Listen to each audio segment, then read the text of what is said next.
Наш культурный центр организовался с 2007 года.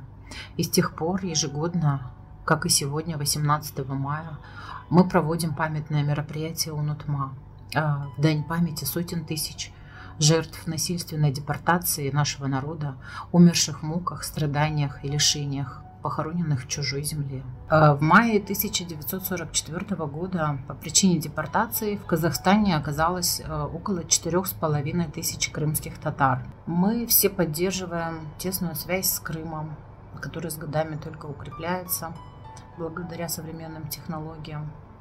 И при всей огромной любви к нашей родине, Казахстану, где родилось и выросло не одно поколение крымских татар, мы не теряем надежду вернуться в Крым, на свою историческую родину. Сохранять свою национальную идентичность нам помогает общение на родном языке, поддержание, сохранение традиций, обычаев нашего народа. Kırım Tatar Milli Medeniyet Merkezimiz elbette ki bütün faaliyeti o'zimizin Kırım Tatar medeniyetini ve sanatına bağışlangan ve onu elbette ki biz kolumuzga alıp bu işlerin hepsini alıp baramız. Yaşlarımız o'zimizin ana vatan tilini bilmek için ve uların vaqt tek bilemege biz borcluyuz. 18 Mayıs günü vaqt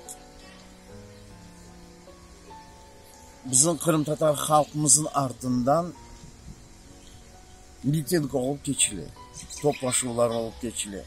Cümlemizge, halkımızga elbette ki Allah bizge nasip etsin, yollarımız açılsın. Ведь известен тот факт, что крымские татары не были депортированы в Киргизию.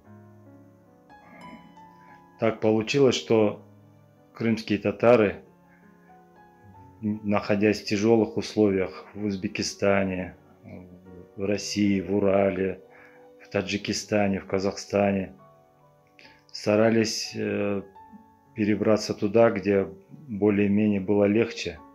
А в Киргизии не было комендантского режима. Связь с Крымом никогда не прекращалась. И по сей день. Люди общаются, ездят к родственникам, родственники приезжают сюда. Кроме того, здесь есть в Бишкеке актив крымских татар, который организует культурные мероприятия. Есть ансамбль танцевальный «Ветанамыз Крым». 18 мая каждого года, это уже этой традиции несколько десятилетий, наш народ собирается на старом городском кладбище.